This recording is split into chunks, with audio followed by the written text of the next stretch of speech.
আমি শুধু দর্শকদের স্মরণ করিয়ে দেব, এই কয়েকদিন আগে ভবানীপুরে যখন বিজয়া সম্মিলনী তৃণমূল কংগ্রেসের হলো, সেদিন মমতা বন্দ্যোপাধ্যায় খোদ তৃণমূল নেত্রী ভবানীপুরে বহিরাগতরা কিভাবে বেড়ে যাচ্ছে এই অভিযোগটা তিনি করেছিলেন।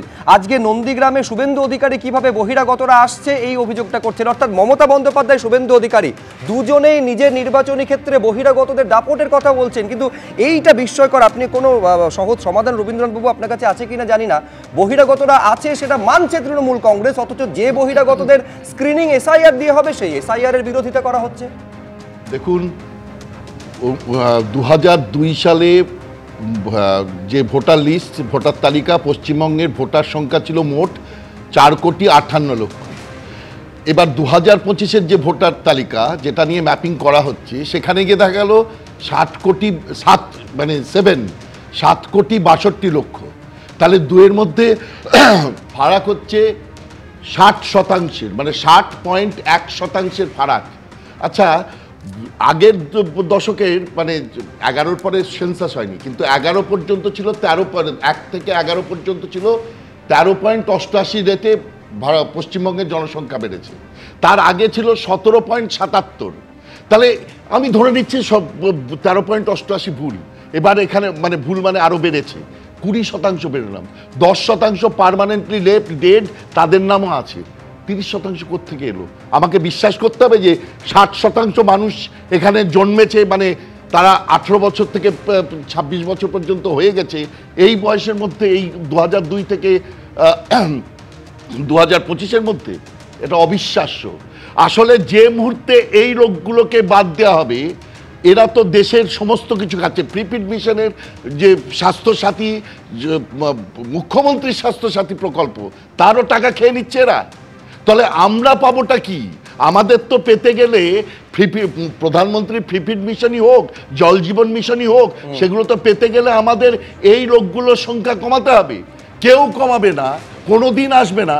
তাহলে তো বলতে হবে যে এরা তৃণমূল এই ভোটগুলোকে মোবিলাইজ করছে বলেই তাদের এত রাগ, এত হুমকি। একটা স্বরাষ্ট্রমন্ত্রীকে গুন্ডা বলছে একজন সাংসদ, ইনি কি কোনো শিষ্টাচার মানেন উনি? ভাস্কর সিনহা রায়, দেখুন, এসআইআর নিয়ে একটা কথা বলি। 7,63,96,165 জন যে ভোটার আছে, এর মধ্যে যারা বৈধ ভোটার, এটা তো বৈধ ভোটার, এই বৈধ ভোটারদেরকে যদি কোনোভাবে এসআইআর এর নামে যদি বাদ দেওয়া হয়, বৈধ ভোটার তো আপনি বলছেন, সেটা তো এসআইআর হলে তো বোঝা যাবে যারা বৈধ তারা থাকবে, অবৈধরা বেরিয়ে যাবে। আপনি ম্যাপিং বলুন বা যাই বলুন, এসআইআর করতে কতটা সময় লাগার কথা? আমাদের বিহারের অভিজ্ঞতা ভালো নয়। আপনি বলুন যে কতদিন সময় লাগার কথা। যে তথ্যটা দিলেন রবীন্দ্রনাথ দা, আমি বলছি যে এটা করতে আপনার ভোটের সংখ্যা বৃদ্ধি হয়েছে, তারা নির্বাচনে অংশগ্রহণ করেছে, এই ম্যাপিং এর নয়, এদের জন্য 15 কোটি ফর্ম দেওয়া হয়েছে, 15 কোটি ফর্ম ছাপানো হয়েছে। আপনি বলুন 1 মাসের মধ্যে নির্বাচনের আগে কোন পদ্ধতিতে? আমি খুব স্পেসিফিক্যালি জানতে চাইছি। ভাস্কর সিনহা রায় বলছেন যে বিহারে এসআইআর হয়েছে, তার অভিজ্ঞতা ভালো নয়। কেন, কি হয়েছে বিহারে? বিহারের অভিজ্ঞতাটা ভালো নয়। আমি একটা আপনাকে জিজ্ঞাসা করছি, আপনি শুধু একটা তথ্য দিই, দাঁড়ান একটা তথ্য দিই। সেটা হচ্ছে বিহারে এসআইআর হয়েছে, তারপরে ড্রাফট এসআইআর রোল বেরিয়েছে, দাঁড়ান বলতে দিন। তারপরে কটা, এই যে 12টার মতন যে রেজিস্টার্ড পলিটিক্যাল পার্টি রয়েছে, কটা পলিটিক্যাল পার্টির তরফে অভিযোগ জমা পড়েছে? এবার যে কটা, শুনুন, যে কটা জমা পড়েছে তাতে খেয়াল করে দেখবেন, এখনো সেটা ইসিআই এর সাইটে গিয়ে দেখতে পারেন, যতগুলো ইনক্লুশনের তার কয়েক গুণ বেশি হচ্ছে, নাম বাদ দিতে হবে, এই দাবিগুলো জমা পড়েছে। প্রাথমিকভাবে 65 লক্ষ নাম বাদ দিয়েছিল, যখন ফাইনাল লিস্ট ছিল তখন কতজন নামকে আবার যুক্ত করা হয়েছিল? 40। এটাই তো হওয়ার কথা, ইনক্লুশন এক্সক্লুশন, এটাই তো স্বাভাবিক নিয়ম। তারপরে নাম তোলার জন্য ঝামেলা করবেন। আপনি প্রথমে নামটা বাদ দিচ্ছেন কিসের উপর ভিত্তি করে? সেটাই তো ঠিক করে করতে হবে। 65 লক্ষ নাম বাদ দেওয়া হলো, সেটাতে ত্রুটিপূর্ণ ছিল। আমরা কোন বৈধ ভোটারের নাম বাদ দিতে দেব না, এই কথাটাই বলা হয়েছে। মানে সব ভোটারকে বৈধ ধরে নিলে তার সমস্যাই নেই। নির্বাচনের আগে আপনি যেভাবে বাদ দিতে চাইছেন নির্বাচনের উপর জন্য, এটা আমরা বিরোধিতা করব। আপনি মহারাষ্ট্র মানে একেবারে পরিষ্কার যেটা ঠাড়ে ঠোড়ে বুঝিয়ে দিচ্ছেন আমার মনে হচ্ছে ভাস্কর সিনহা রায়, যে যারা রয়েছে এই মুহূর্তে যারা রয়েছে কাউকে বাদ দেওয়া যাবে না, প্রত্যেকের ভোটাধিকারটুকুও থাকতে হবে। আমি এইটা বুঝতে পারছি না, এসআইআর এর প্রাথমিক শর্তই হচ্ছে বৈধরা থাকবে, অবৈধরা বেরিয়ে যাবে। তারপরে যদি কোনো কমপ্লেন থাকে সেই কমপ্লেন দেওয়ারও জায়গা রয়েছে, অভিযোগ থাকলে সেই অনুযায়ী ইনক্লুশন এবং এক্সক্লুশন হবে। এইটা খুব স্বাভাবিক একটা নিয়ম। আমি এইখানে দর্শকদের দেখাতে চাইবো তার মধ্যে একেবারে আক্রমণ প্রতি আক্রমণ কিভাবে চলছে। কল্যাণ বন্দ্যোপাধ্যায় তিনি কিভাবে আক্রমণ করেছেন গুজরাটের গুন্ডা বলে কেন্দ্রীয় স্বরাষ্ট্রমন্ত্রীকে জানিয়ে রাজনীতিতে একেবারে তুলকালাম পড়ে গিয়েছে। কি বলেছেন দেখাবো, তারপরে বাকি অতিথিদের কাছে আসছে। ওর ব্যাকগ্রাউন্ড কি? গুজরাটের গুন্ডা, এই তো ওর ব্যাকগ্রাউন্ড। ভারতবর্ষের হোম মিনিস্টার সব জায়গায় গুন্ডাইজম চালাচ্ছে, গুন্ডাইজমের বাইরেও কিছু জানে না। একজন বর্ষিয়ান সাংসদ, তিনি আইনজীবীও বটে, তারা যখন এই ধরনের ভাষা বলেন মনে হয় যেন পাড়ার ছিচকে মস্তানরা কথা বলছে। আলোর উৎসবে মাতোয়ারা রাজ্য। উৎসবের মরশুম পেরোলেই বঙ্গে ভোট যুদ্ধের প্রস্তুতি। ভোটের লাইনে দাঁড়ানোর আগে ভোটার তালিকায় বিশেষ সংশোধনের প্রস্তুতি চলছে জোর কদমে।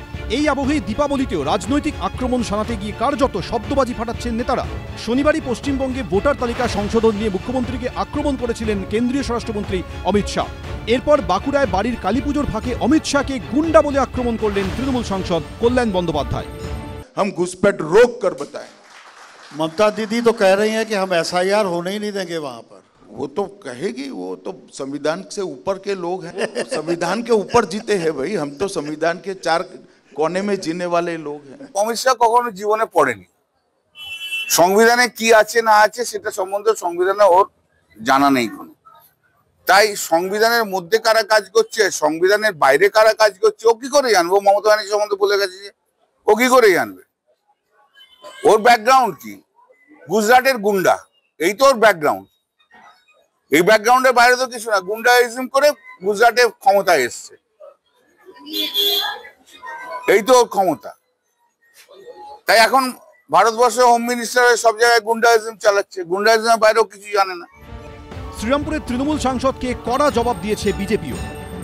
একজন বর্ষিয়ান সাংসদ, তিনি আইনজীবীও বটে, তো আমি জানি না যে এই ধরনের বক্তব্য যখন ওনারা বলেন সেগুলো ডাস্টবিনে ফেলে দেওয়াই উচিত, কারণ এরা অ্যাকচুয়ালি ডাস্টবিনেরই উপযুক্ত, এরা লোকসভার সাংসদ হওয়ার উপযুক্ত নয়। কেন্দ্রীয় শিক্ষা প্রতিমন্ত্রী সুকান্ত মজুমদারকে অসুর বলে কটাক্ষ করেন তৃণমূল সাংসদ। শ্রীরামপুরে আমরা সব ওষুধ তৈরি করবো, তার মধ্যে সুকান্তর মুখটা খুব ভালো অসুরের মতো মানাবে। সুকান্তকে তো ওষুধ দেখতে, তো অসুরের মতো সুকান্তকে মানাবে। মায়ের পুজো বাঁকুড়াতে কতদিন হতে পারবে এটাই তো সব থেকে বড় কথা। বাঁকুড়া বলতে গোটা পশ্চিমবঙ্গে কতদিন হতে পারবে। কল্যাণ বন্দ্যোপাধ্যায়রা বেশি দিন থাকলে পরে পশ্চিমবঙ্গে মায়ের পুজো আর বেশি দিন হবে না। পুজোর আবহেও সংঘাতের মাত্রা চরমে। তাহলে পুজো মিটলে কি হবে?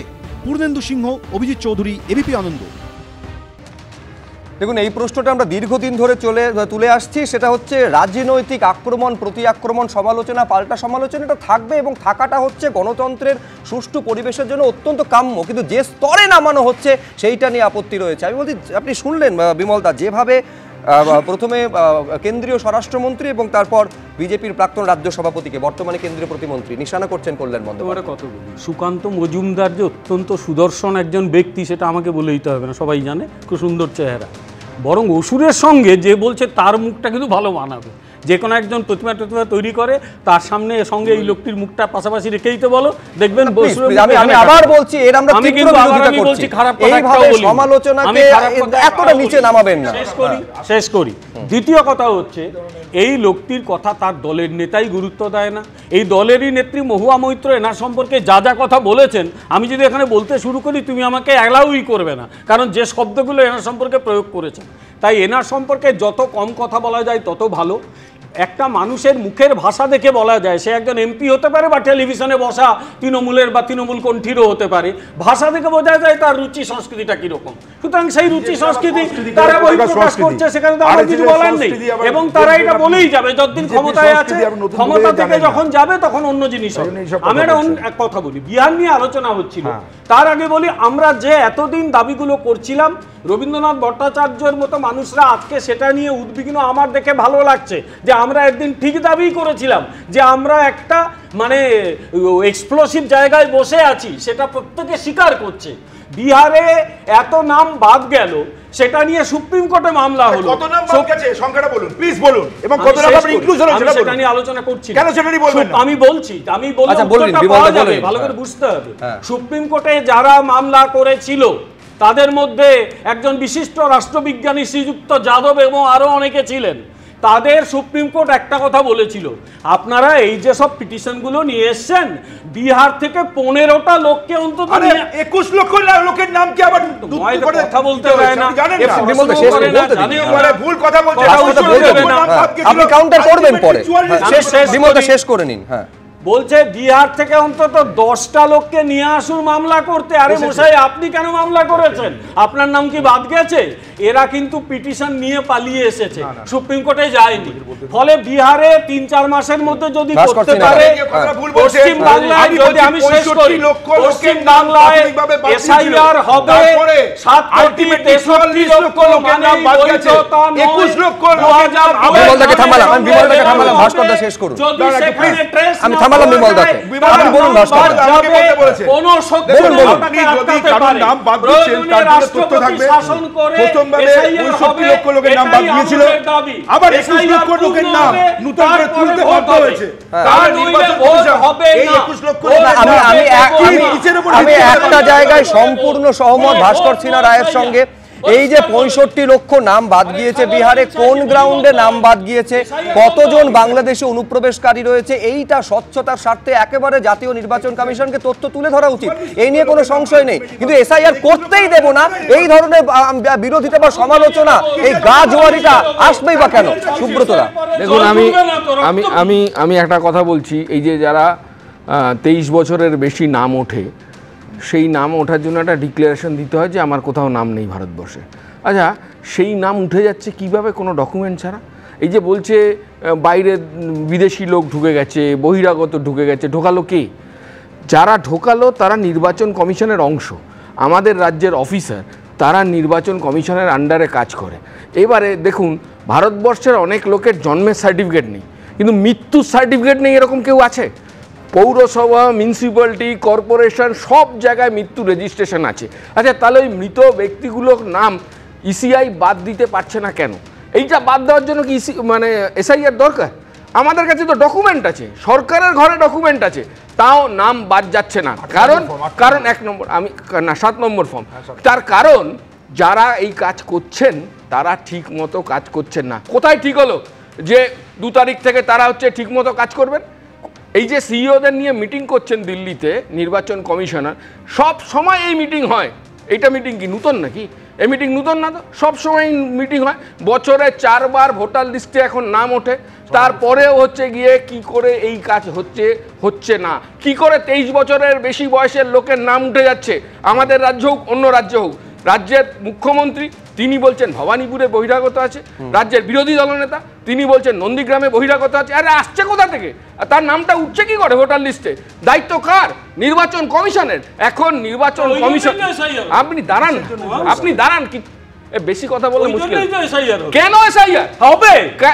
আপনি যতই তৃণমূলকে তোল্লাই দিন, সিপিএমের রাজনীতি সবাই ধরে ফেলেছে। আচ্ছা, আপনি আমার কথাটা বলতে দিন না। তৃণমূল অ্যালায়েন্স সুব্রতদা শেষ করে, সেই কারণে তো রাজীব কুমারের মামলা উইথড্র হয়ে যায়। কিছু উইথড্র হয়নি, পশ্চিম বাংলায় বিজেপি জামিন দিয়েছিল। থামেন, 2 দিন আগে তৃণমূল ছেড়ে দিন।